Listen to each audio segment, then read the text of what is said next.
Hello everyone, this is Christopher from ChinaMobileMag, and today I am having a look at the ZTE Nubia Z5S. This is a, almost high-end phone from ZTE, from their Nubia range, and it basically tries to combine good hardware specs at a low price, or at least a low price at the first look. The phone is equipped with a Qualcomm Snapdragon 800 processor clocked at 2.2 GHz. It has 2 GB of RAM. There are two memory options, one with 16 GB and one with 32 GB. We have the 16 GB version here. Also, the 32 GB version is a little bit different from the 16 GB version because it features LTE and optical image stabilization. This is not the case for this model. It features a 13 megapixel Sony rear camera, so it is supposed to take pretty good pictures. And yeah, it has a 5-inch 1080p screen. So let's start with the review and see if this is worth the money.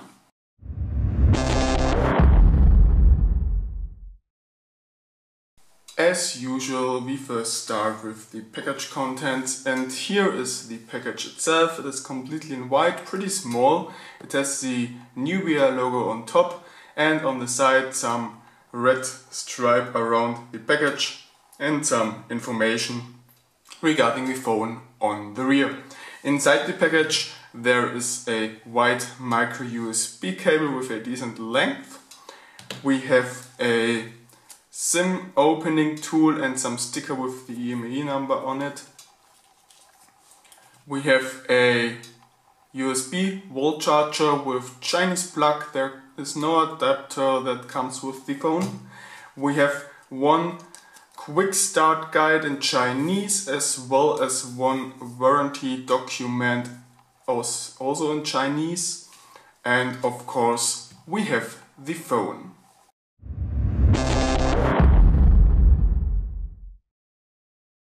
Okay, let's have a look at the design of the phone, and as you can see we have the black version of the ZTE Nubia Z5S, and here you can see the front camera of the phone, the sensors of the phone, and on top a black metal made phone call speaker, and on the bottom you can see the home button, which is represented by a red circle which is lighting up. This is actually a breathing light, so if you have a notification this will start to pulsate in red color.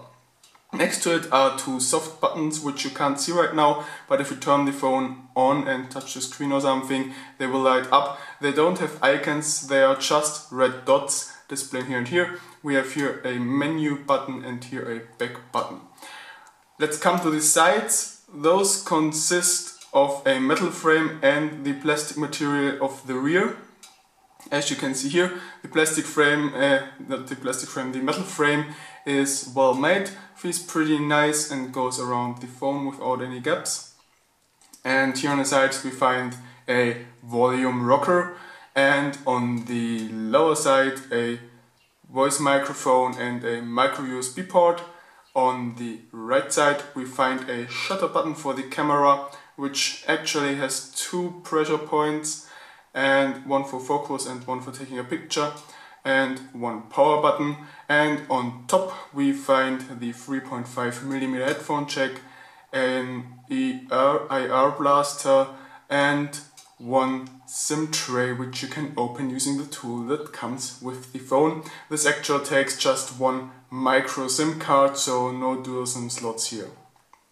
On the rear we find the rear camera with a red highlight around it, below the LED flash, and on the bottom a Nubia logo and two stereo speakers.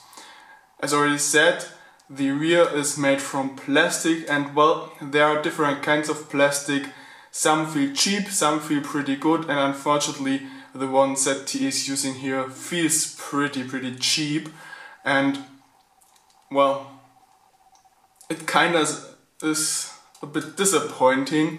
And the low weight of the phone of just 129 grams actually also screams cheap somehow. So we are in the upper middle price range here, and this is a bit disappointing.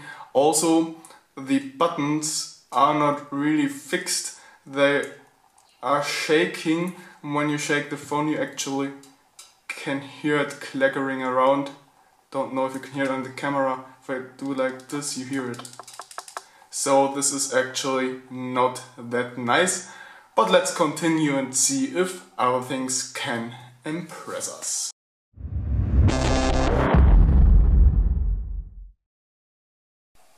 Okay, now I fired up the phone, so let's first have a look at the screen.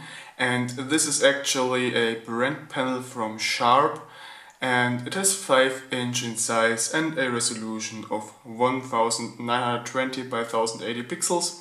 So the pixel density is pretty high and you actually can't see any pixels with the naked eye. And well, there's nothing really to complain about the picture quality. It displays a lot of details, great colors, great contrast, everything is really nice.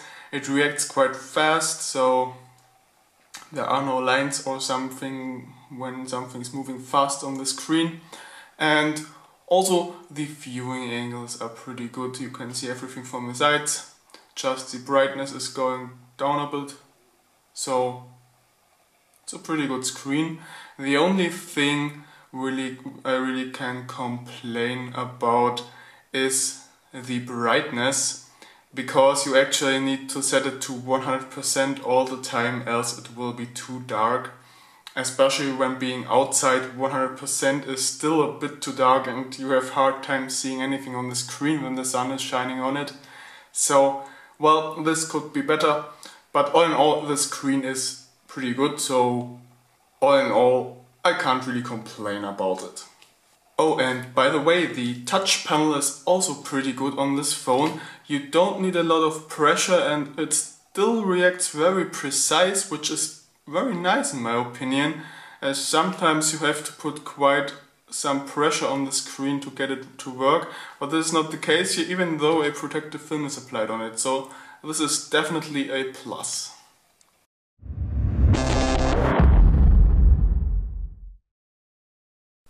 Okay, now as we had a look at the screen of the phone, let's continue with the benchmark results right away.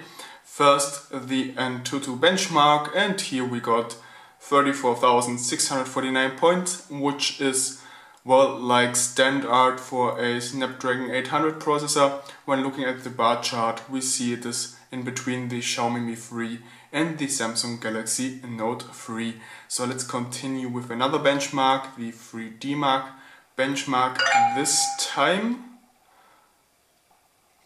Just got an SMS. Oops. Here we go. Here the phone reached 14,772 points in the iStorm Unlimited benchmark, 9,252 points in the iStorm Extreme benchmark, and in the iStorm 720p benchmark it reached maxed out, as we are used to from Snapdragon 800 phones.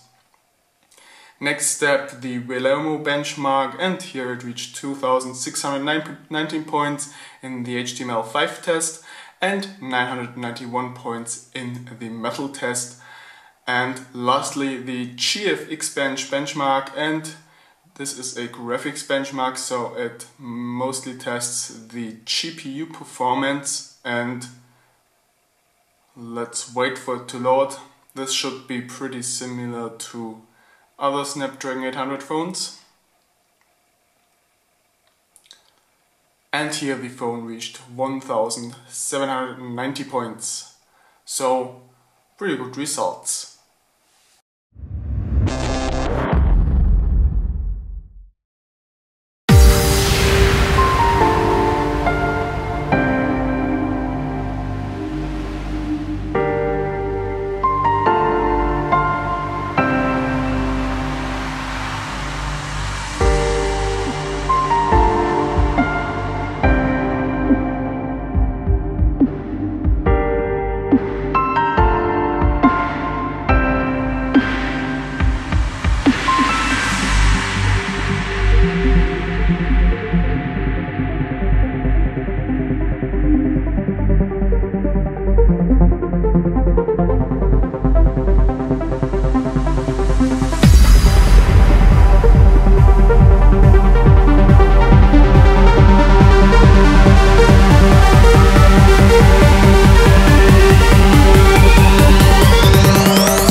Now it's time for a quick look at the operating system of the ZTE Nubia Z5S.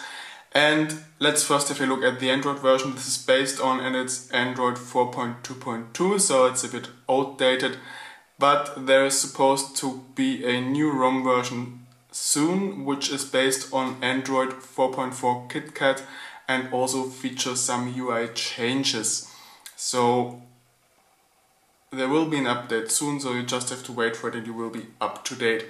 So what do I have to say about the operating system? Well, it's basically a little redesigned stock Android with only design changes that did not change that much on the software side. Let's have a look at the lock screen. This is a little bit different from a stock Android. You can swipe to the side as with a stock Android, and you have here the music player widget, which is empty right now. And on the other side you can open up the camera app, and to unlock the phone you don't have to swipe around here, you simply press it and it will unlock. So well, this might look inconvenient at first because you could touch this in your pocket and unlock the phone, but don't worry, if you have it in your pocket this will not work because it is detecting that actually. The launcher is a bit like MIUI or the one from an iPhone. All apps are at the home screens, there is no separate app drawer, and you can place widgets there and so on. You can create folders just like within stock Android, so nothing special here. Let's have a look at the software side. There are basically stock Android apps with a little redesign here, for example the calculator, or let's have a look at the calendar. This also looks like standard Android calendar, just this little bar on top is redesigned. And pretty much the only own apps are the File Explorer, which is, well, basically the same as MIUI. Then the music player app, which, well, does not have a lot of features, but one interesting feature of it is Dolby Digital Plus, which enhances the sound of the internal speakers, but this does only apply to the music player app, so not to third-party apps. And well, you really can hear a difference through the internal speakers, but it's not that huge. Here you can see the multitasking list, and this is working a little bit different from a stock Android. You can swipe up to close apps, or you can swipe them down to lock them. And then if you click this button it would close all apps, but those who are locked will stay open. So this is a pretty nice solution and could be useful for some of you. Let's close everything. And well, that's pretty much it. There are not much changes, as I said, just those few custom apps and design changes. But something that is really disappointing and basically makes the phone unusable is that even though ZTE did not change that much with the operating system, it is totally buggy and unstable.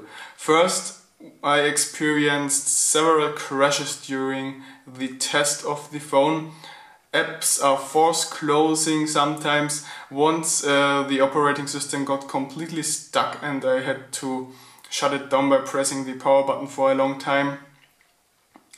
This is really not nice. Another annoying bug is that the Play Store is not really working. You can download small apps without any issue, but when you want to open up download some games, it won't work because everything that's larger than 50 megabytes or so will crash the Google Play Store for whatever reason. So you can't download games from the Play Store, you need to choose some other store or get them somewhere else. I hope this will be fixed within the next update, but for now this pretty much makes the phone unusable for everyone who needs larger apps. Another annoying bug is that when you boot the phone up, it every time shows the Android is updating box, which you usually get when you have updated a ROM through over-the-air updates.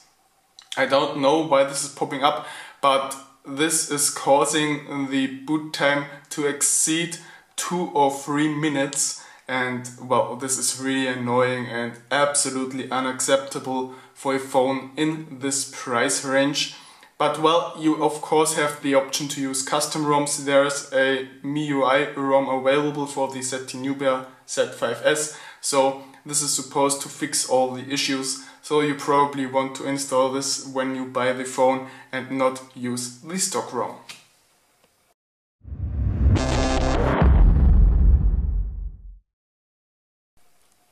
Let's come to the camera, and here the ZTE Nubia Z5S did really surprise me personally, because it takes really good pictures thanks to the Sony camera. It really is at the level of a well, cheap digital camera or compact camera. It takes sharp pictures with great color reproduction, great depth of view, and well, also HDR pictures and such stuff is really nice.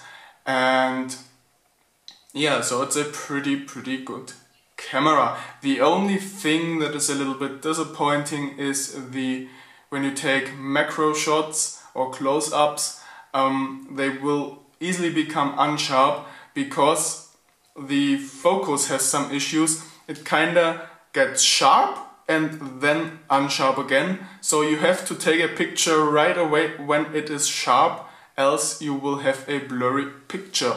The reason for this is probably the camera app, so this can probably be fixed by using a custom ROM or with the next update that comes from ZTE. The internal LED flash unfortunately is just usable as an emergency light. It is really not bright, and you only can light up close-ups in the dark. If you want to make a picture of a dark room, you won't have any chance to do so. In terms of video, the performance is pretty good, at least in 1080p mode. Videos are sharp and do not lag.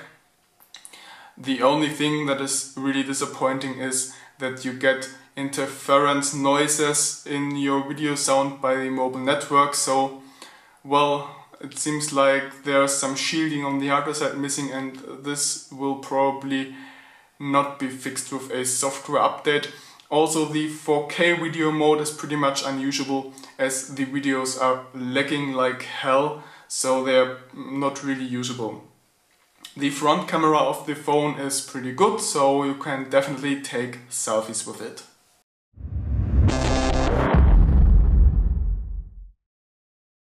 Okay, another important part about every phone for most of you is probably the reception quality.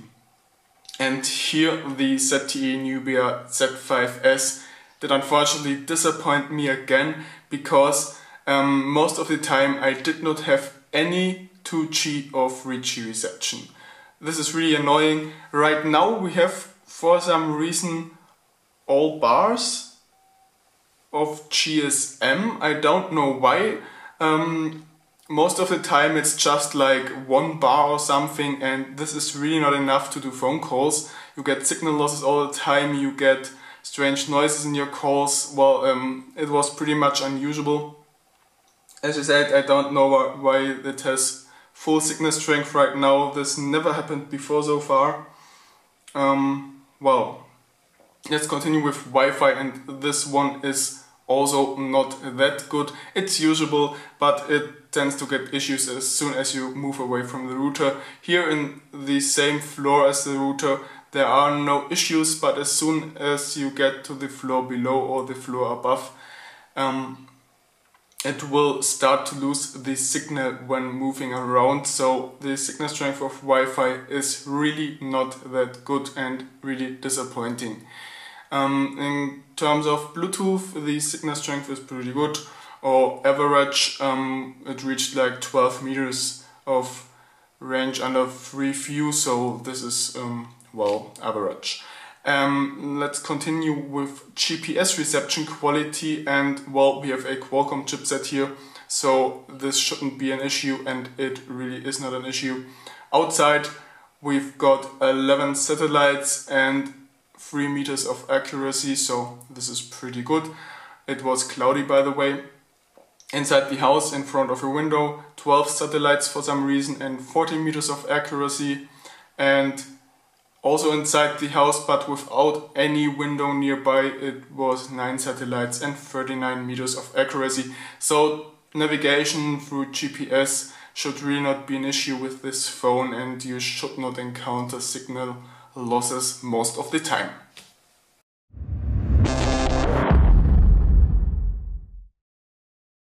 Regarding the battery life of the ZTE Nubia Z5S, I have to say that ZTE unfortunately did only build in a 2300 milliamps battery, so this is pretty small, and the next downside is that you cannot replace it, so it's built in, you can't open the phone easily to replace the battery, so this is really negative. And well, negativity continues basically because the battery life is, well, catastrophic, to be honest with you. You can, if you save a lot of energy, like turning off everything that you don't need and only do basic stuff like phone calls and text messages, you can reach 1 to 2 days depending on what software you have installed on the phone. But as soon as you start using it a bit more heavily, like surfing the internet or even playing some 3D games, the battery will be empty in no time. Just one example, we did test it with the GFX benchmark at 100% charged battery, and the benchmark runs for around 3 to 5 minutes, I'm not exactly sure about that, but after the benchmark the battery had like 74% left or something, and this is really not much, just so you get kind of an impression about what the battery usage is. Also, the phone gets really hot around the metal frame on top when doing such CPU and GPU intensive tasks, so well, you basically feel how it drains the battery.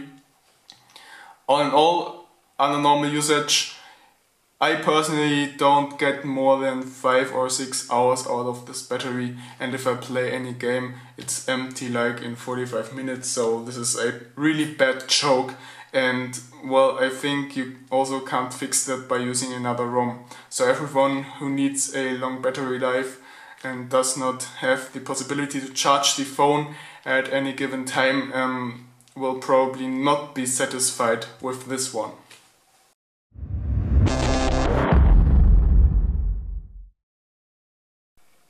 Okay, let's come to the final conclusion already. So all in all, this is kind of a phone that you see online and say, well, this looks really nice, this has nice specs, and it is only priced at 320 bucks. Well, let's purchase it. It looks amazing, and then when you have it in your hands, you say, whoa, what a crap. Because it's pretty much unusable. It does look nice at first, yes, but as soon as you take it in your hands, it feels so cheap because of the plastics and the low weight, and then when you start to use it, the buggy software pretty much makes it unusable. It's really no fun living with crashes and all these other bugs like the Play Store thing. So all in all, this is a single failure, and also the camera cannot make up for that, especially as the camera app itself is pretty hard to use because of some design flaws and also some bugs like the focus. So as I said, this phone is priced at 320 bucks, and all in all you get more for your money when choosing another phone like the Xiaomi Mi 3, which has a little bit of a worse camera, but has a great battery and a bug-free operating system and everything, and also feels like it's made from a higher quality. Or if you pay some more, you can get the Oppo Find 7a, which is, well, amazing in terms of camera quality, even better than this one, and also has an amazing build quality and a bug-free operating system. So But the biggest flaw that cannot be fixed with any software update is the battery life, and this is probably a death sentence for the ZTE Nubia Z5S. So all in all, we cannot give a purchase recommendation for this phone, but if you want to purchase it, you can do so through tradingshenzhen.net, which is the sponsor that has provided us with this phone. So I hope that you did like this video. I hope that it was somehow helpful for you. If yes, please give us a thumbs up, maybe a comment and a subscription to our channel. Thanks for watching, bye and see you soon.